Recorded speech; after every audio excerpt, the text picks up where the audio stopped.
He is one of the alleged co-conspirators in 2 cases against Donald Trump for 2020 election interference. Now, for the first time, CNN has identified Ken Chesebro outside the Capitol on January 6th, shortly before a mob stormed the east side of the building. He followed right-wing conspiracy theorist Alex Jones for about an hour. Chesebro is the alleged architect of a plot to use fake electors to stop the certification of Joe Biden's win. This week, he was indicted, along with Trump and 17 others in Georgia. He's also been identified as an unindicted co-conspirator in the federal case against the former president. This is Michael Popok, Legal AF. Well, you have it there. Ken Chesebro, an indicted co-conspirator in Georgia, an unindicted co-conspirator in Jack Smith's newest indictment against Donald Trump, is not just a lawyer who is the architect, along with John Eastman, of the fake elector scheme that even he knew in his own memos that Jack Smith and Fani Willis have was doomed to failure and was unconstitutional. He's not just a lawyer or an amateur constitutional scholar, but he is nothing more than a right-wing MAGA activist. You just saw the clip that CNN painstakingly reconstructed using InfoWars Alex Jones's own website, in which he had posted his body cam because he was so proud to be storming the Capitol on January 6th, and also deleted video that is located on Parler and other right-wing social media sites. You have now the video that you just saw a clip of Ken Chesebro not acting as an attorney, but wearing a red MAGA hat, following around like some sort of traitorous puppy, Alex Jones of Holocaust denying, Sandy Hook mass shooting denying, InfoWars right-wing MAGA craziness, who went down to the Capitol, not on the ellipse. That clip isn't even of Ken Chesebro, the lawyer, wearing his MAGA hat at the ellipse, listening to some sort of speech. That's him partially storming the Capitol with Alex Jones, just moments before the brutal attack on the West Portico and West Terrace by other insurrectionists, hand-to-hand combat with law enforcement and Capitol Police that led to a series of people dying or being maimed. Ken Chesebro, what lawyer goes down to an insurrection and participates in it with a right-wing extremist podcaster named Alex Jones? One, Ken Chesebro. In fact, of the 18 co-conspirators with Donald Trump in Georgia, only one is known now to have been at the Capitol during the insurrection. Welcome, Ken Chesebro. Of all of the lawyer team of Team Crazy, captained by Rudy Giuliani, around Donald Trump and doing his bidding and implementing his strategy of trying to steal the election from Joe Biden and stop the peaceful transfer of power, of all those attorneys who have now all been indicted, Rudy Giuliani, Sidney Powell, John Eastman, Lynn Wood, Jenna Ellis, Mr. Chesebro is the only one now known through sleuthing to have been at not the ellipse, at the Capitol during the attack on the cradle of our democracy.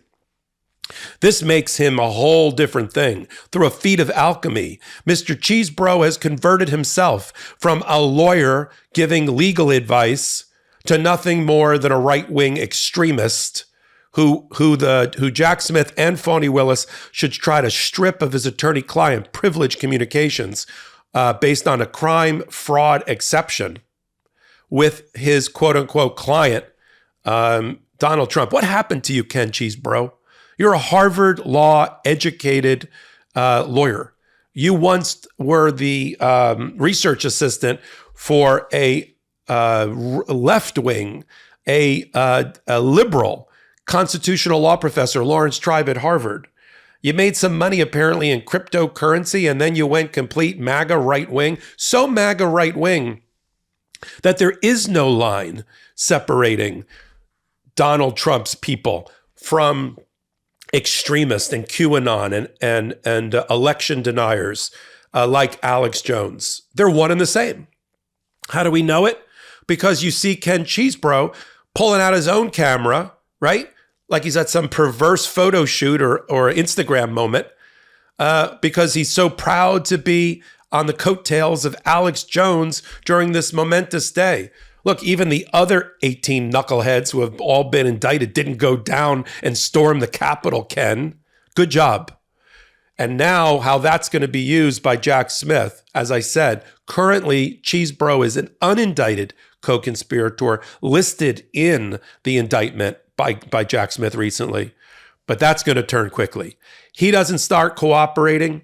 I mean, the reason that they're unindicted for now, and even Fani Willis, even though she's got 19 indicted co-conspirators, she listed a bunch of others that are unindicted for now, because the prosecutors throw them all into a barrel and have them kind of try to fight and cannibalize and backstab their way out, right? Whatever monkey comes out of there that's still alive can cooperate with the prosecutors. I mean, right now we're watching in real time, in slow motion, the vivisection, the cannibalization of the lawyers and others and aides around Donald Trump as they fight for their own liberty by turning on Donald Trump and telling the truth.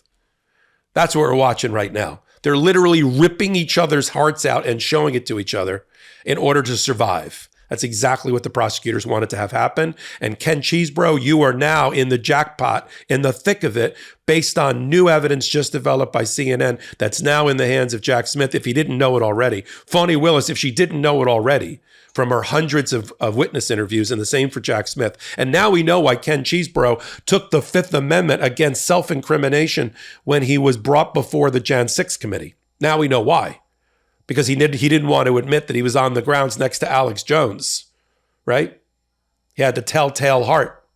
And so he's always taken the Fifth Amendment because he knows he committed a crime, which is going to strip him and Donald Trump of any attorney-client privilege and force him to ultimately testify or take the Fifth Amendment or cooperate. And facts like this, right? This notoriety of being the only lawyer for Donald Trump who tried to storm the Capitol, for being the only co-conspirator in Georgia, right, named, who was actually not on the ellipse listening to the speech and drinking lemonade, but trying to attack with Alex Jones and to whip up the crowd, right?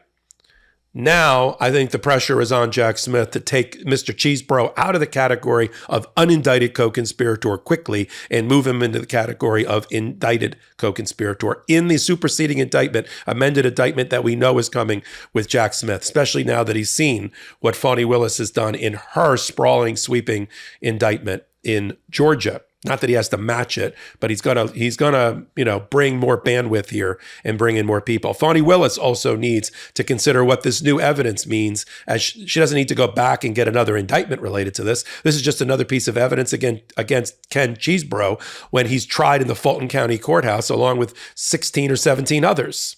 So we're going to continue to follow this as it's reported. And do the shout out when appropriate to CNN for forensically putting together and using sleuths who still exist on the internet, trying to track down these traitors who attacked our Capitol and post information in a website that's available to reconstruct. That's how we just found out about the red MAGA hat wearing Ken Chesebro, who didn't just write a series of memos to promote the fake elector scheme that he knew based on the memos was unconstitutional and wouldn't work. And he says so in the memos, all those memos now evidence presented to the grand juries.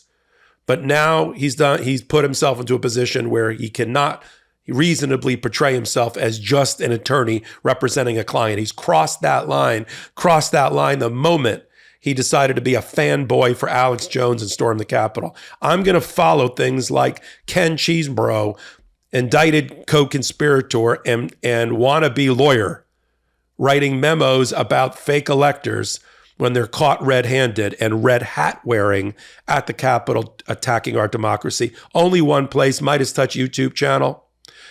We do hot takes like this about every hour.